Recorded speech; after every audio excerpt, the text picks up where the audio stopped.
সবাইকে স্বাগত জানাচ্ছি গ্লোবাল ভিউজে। ইরানের সাথে যুক্তরাষ্ট্র ও ইসরায়েলের যুদ্ধের সর্বশেষ খবর নিয়ে আপনাদের সাথে আছি আমি সুস্মিতা দাস। ইরানের সর্ববৃহৎ তেল ক্ষেত্রে ইসরায়েলের বিমান হামলার পর মধ্যপ্রাচ্যে যুদ্ধ নতুন পর্যায়ে শুরু হয়েছে। ইসরায়েলের এই হামলার পর সৌদি আরবের রিয়াদের আরামকোর তেল স্থাপনা, কাতারের রাস লাফান গ্যাস ক্ষেত্র এবং সংযুক্ত আরব আমিরাতের হাফসান গ্যাস ক্ষেত্রে ক্ষেপণাস্ত্র হামলা চালিয়েছে ইরান। একই সাথে তেল আবিব সহ ইসরায়েলের একাধিক শহরে বড় আকারের ব্যালিস্টিক মিসাইল হামলা চালানো হয়। ক্লাস্টার ওয়ারহেডের এসব মিসাইলের আঘাতে ইসরায়েলে ব্যাপক ক্ষয়ক্ষতি হয়েছে। হামলার পর এই প্রথম ইসরায়েলের পক্ষ থেকে 4 জন নিহত হওয়ার কথা স্বীকার করা হয়েছে। এর মধ্যে একজন বিদেশি নাগরিক রয়েছে, তবে তিনি কোন দেশের নাগরিক তা জানানো হয়নি। ইসরায়েল সাধারণত ইরানে হামলায় হতাহতের ঘটনা গোপন রাখে, ফলে নিহতের সংখ্যা কয়েক ডজন হবে বলে ধারণা করা হচ্ছে। কারণ হামলার পর সামাজিক যোগাযোগ মাধ্যমে যেসব ভিডিও প্রকাশ হয়েছে তাতে বিভিন্ন এলাকায় একাধিক ভবনে আগুন জ্বলতে ও ধ্বংসাবশেষের শেষ চিত্র দেখা গেছে। ইরানের হামলায় ইসরায়েলের বেন গুরিয়ন বিমানবন্দরে ব্যাপক ক্ষয়ক্ষতি হয়েছে। ইসরায়েল স্বীকার করেছে এ হামলায় 4টি প্রাইভেট বিমান ক্ষতিগ্রস্ত হয়েছে। তবে নিরাপত্তা বিশ্লেষকরা ধারণা করছেন বেন গুরিয়ন বিমানবন্দরের বড় অংশ কার্যত অচল হয়ে পড়েছে। ইরান সুচিন্তিতভাবে বিমানবন্দরটি টার্গেট করে হামলা চালিয়েছে, যাতে এর রানওয়ে সামরিক কাজে ব্যবহার করতে না পারে। এছাড়া এই হামলার মধ্য দিয়ে ইরান বার্তা দিয়েছে ইসরায়েলিরা সহজে পালাতে পারবে না। ইতোমধ্যে সেন্ট্রাল ইসরায়েল থেকে 4,000-এর বেশি ইহুদিকে সরিয়ে নেওয়া হয়েছে। ইরানের হামলায় ইসরায়েলের বিদ্যুৎ কেন্দ্রগুলো অচল হয়ে পড়ে, ফলে সারা দেশে বিদ্যুৎ বিভ্রাট তীব্র রূপ নেয় বলে ইসরায়েলের গণমাধ্যমের খবরে বলা হয়েছে। এদিকে ইরানের নর্থ পার্স গ্যাস ফ্যাসিলিটিসে ইসরায়েলের হামলার পর যুদ্ধের চিত্র বদলে যেতে পারে বলে নিরাপত্তা বিশ্লেষকরা আশঙ্কা করছেন। ইরানের গ্যাস ক্ষেত্রে ইসরায়েলি হামলার পর ইরানের পক্ষ থেকে সৌদি আরব, কাতার এবং সংযুক্ত আরব আমিরাতের কয়েকটি জ্বালানি অবকাঠামো থেকে লোকজনকে সরিয়ে নিতে সতর্ক বার্তা জারি করা হয়। এর প্রতিক্রিয়ায় সৌদি আরব ইরানে হামলার হুমকি দিয়েছে। এর কয়েক ঘন্টার মধ্যে ইরান এসব তেল ও গ্যাস ক্ষেত্রে হামলা চালায়। এসব হামলায় জ্বালানি অবকাঠামোগুলো থেকে আগুনের লেলিহান শিখা ও কালো ধোঁয়া উঠতে দেখা যায়। এসব দেশের পক্ষ থেকে হামলার কথা স্বীকার করা হয়েছে। কাতারের রাস লাফান গ্যাস ক্ষেত্রে আজ বৃহস্পতিবার ভোরে দ্বিতীয় দফা হামলা চালায় ইরান। এ হামলায় স্থাপনাগুলোতে বড় ধরনের আগুন লাগার পাশাপাশি ব্যাপক ক্ষয়ক্ষতি হয়েছে বলে জানিয়েছে কাতার এনার্জি। এর আগে কাতারের প্রতিরক্ষা মন্ত্রণালয় জানিয়েছিল রাস লাফান ইন্ডাস্ট্রিয়াল সিটি লক্ষ্য করে ক্ষেপণাস্ত্র ছুড়েছে ইরান। রাস লাফান ইন্ডাস্ট্রিয়াল সিটি বিশ্বের সর্ববৃহৎ এলএনজি উৎপাদন ও রপ্তানি কেন্দ্র হিসেবে পরিচিত। এই হামলার পর কাতারের নিযুক্ত ইরানের মিলিটারি অ্যাটাশেকে সে দেশ ছাড়ার নির্দেশ দেয় কাতার সরকার। সৌদি আরবের পক্ষ থেকে জানানো হয়েছে এই হামলার পর ইরানে সামরিক হামলা তাদের জন্য বৈধ। সংযুক্ত আরব আমিরাতের পক্ষ থেকেও একই ধরনের ঘোষণা দেওয়া হয়। অবশ্য উপসাগরীয় এসব দেশের পক্ষ থেকে ইরানের গ্যাস ক্ষেত্রে ইসরায়েলি হামলার নিন্দা জানানো হয়। ইরানের এই গ্যাস ক্ষেত্রটি থেকে কাতার ও ইরান যৌথভাবে গ্যাস উত্তোলন করে থাকে। ইরানের গ্যাস ক্ষেত্রে হামলা ও পাল্টা হামলার পর বিশ্বের জ্বালানি তেলের দাম আবার বাড়তে শুরু করেছে। ব্যারেল প্রতি $100 থেকে গত রাতে দাম বেড়ে $108 উঠেছে। যুদ্ধ পরিস্থিতির মধ্যে সৌদি আরবে উপসাগরীয় দেশগুলোর পররাষ্ট্রমন্ত্রীরা বৈঠকে বসেছেন। ইরানের ব্যাপারে এসব দেশের অবস্থান নির্ধারণ করতে এই বৈঠক হচ্ছে। উপসাগরীয় দেশগুলো ছাড়াও পাকিস্তান ও তুরস্কের পররাষ্ট্রমন্ত্রীরা এই বৈঠকে অংশ নিয়েছেন।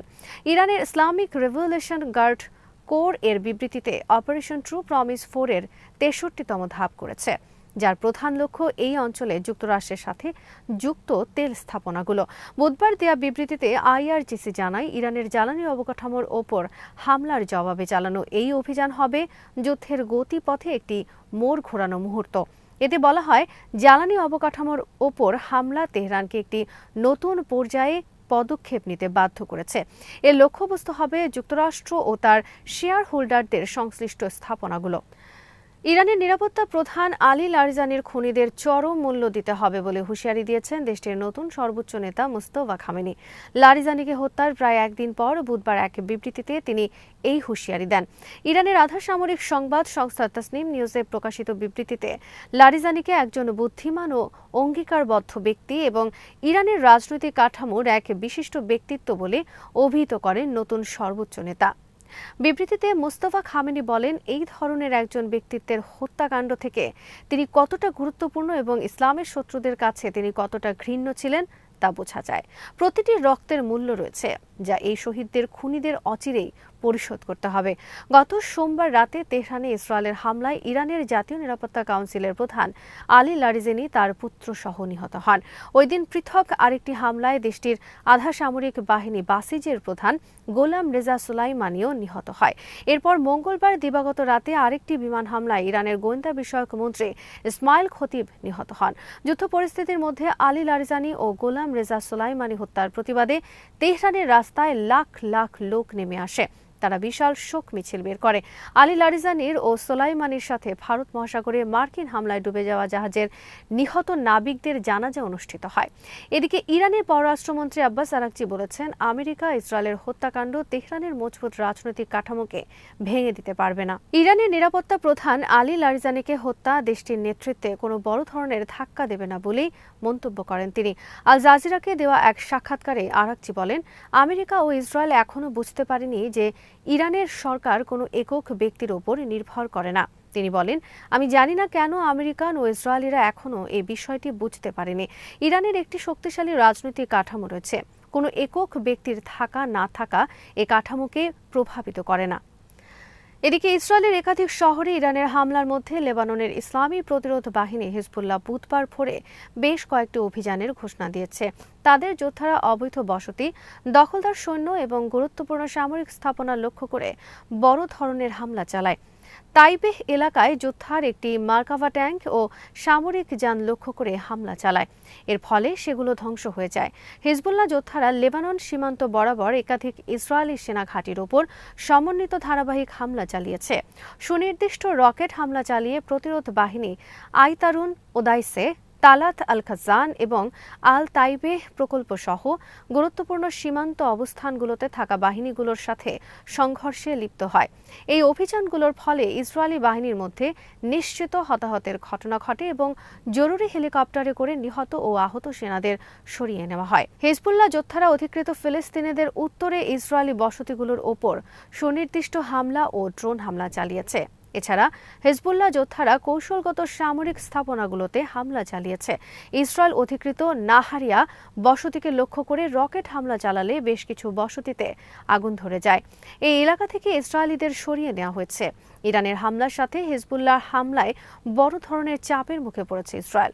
এর প্রতিক্রিয়ায় লেবাননে বেসামরিক এলাকায় ব্যাপক বোমা হামলা চালানো হচ্ছে। এতে মারা যাচ্ছে নিরীহ নারী ও শিশু।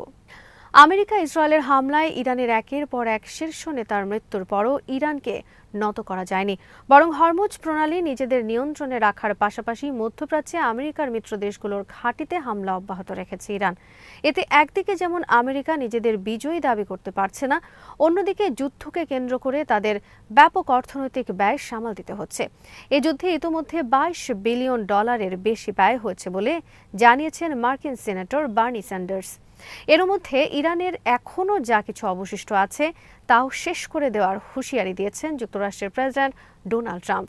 একই সঙ্গে তিনি হরমুজ প্রণালীর নিরাপত্তা নিশ্চিত করার দায়িত্ব সেই সব দেশের ওপর ছেড়ে দেওয়ার হুমকি দিয়েছেন যারা জলপথটি ব্যবহার করে, কিন্তু ইরানের বিরুদ্ধে যুক্তরাষ্ট্রের সঙ্গে এসব দেশ যোগ দিতে অস্বীকৃতি জানিয়েছে। এতে ক্ষেপে গেছেন ট্রাম্প।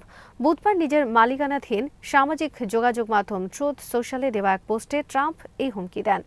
গত 28 ফেব্রুয়ারি ইরানে যুক্তরাষ্ট্র ও ইসরায়েল যৌথভাবে হামলা শুরু করে। যুদ্ধ শুরুর পর থেকে হরমুজ প্রণালী দিয়ে জাহাজ চলাচল প্রায় বন্ধ হয়ে গেছে।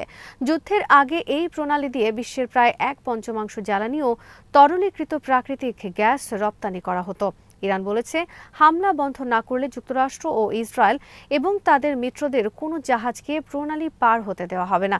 এ পর্যন্ত সেখানে অন্তত 16টি জাহাজ ও ট্যাঙ্কারে হামলা হয়েছে। তবে যুদ্ধ শুরুর পর ইরানের অনুমতি নিয়ে ভারত, তুরস্ক ও পাকিস্তানের কয়েকটি ট্যাঙ্কার প্রণালীটি পার হয়েছে বলে খবর পাওয়া গেছে। জ্বালানির দাম বাড়ায় যুক্তরাষ্ট্রের উপর অভ্যন্তরীণ ও আন্তর্জাতিক চাপ তৈরি হয়েছে। তাই যুদ্ধের শুরু থেকে ন্যাটো ও এশিয়ার মিত্রদের হরমুজে যুদ্ধজাহাজ পাঠাতে আহ্বান জানিয়ে আসছেন ট্রাম্প।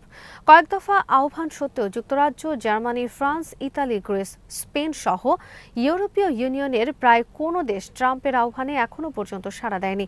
এগুলো সব ন্যাটোভুক্ত দেশ। হরমুজ প্রণালী দিয়ে আসা জ্বালানির অধিকাংশ আসে এশিয়ার বিভিন্ন দেশে। এশিয়ার যুক্তরাষ্ট্রের মিত্রদেশ জাপান ও অস্ট্রেলিয়াও হরমুজে জাহাজ পাঠাবে না বলে জানিয়েছে। শুধু দক্ষিণ কোরিয়া বলেছে তারা ট্রাম্পের আহ্বান বিবেচনা করে দেখবে। প্রণালীটি নিরাপদ রাখতে সেখানে যুদ্ধজাহাজ পাঠাতে চীনের প্রতিও আহ্বান জানিয়েছিলেন ট্রাম্প। স্বাভাবিকভাবে চীন তাতে সাড়া দেয়নি। মিত্র ও অন্যান্যদের সাড়া না পেয়ে বেশ হতাশ ও ক্ষুব্ধ হয়েছেন ট্রাম্প। গত মঙ্গলবার রাতে যুক্তরাষ্ট্রের সেন্ট্রাল কমান্ড জানায় তারা হরমুজ উপকূলের কাছে ইরানের ক্ষেপণাস্ত্র ঘাঁটি ধ্বংস করতে বিশাল বাংকার ব্লাস্টার বোমা ব্যবহার করছে। এদিকে ইরানের উপর হামলা শুরু করার পর থেকে নিজেরা জ্বালানির দাম বৃদ্ধি সংক্রান্ত সমস্যার মুখোমুখি হওয়ার কথা স্বীকার করেছেন মার্কিন ভাইস প্রেসিডেন্ট জেডি ভান্স। বুধবার জেডি ভান্স বলেন, গ্যাসের দাম বাড়ছে, আমরা তা জানি। আমরা জানি এর কারণে মানুষ কষ্টে আছে। আজ এখানেই শেষ করছি। সবাই ভালো থাকুন, সুস্থ থাকুন আর দেখতে থাকুন বিডি ভিউজ। চ্যানেলটি ভালো লাগলে সাবস্ক্রাইব করুন। সংযুক্ত থাকুন আমাদের ফেসবুক পেজে।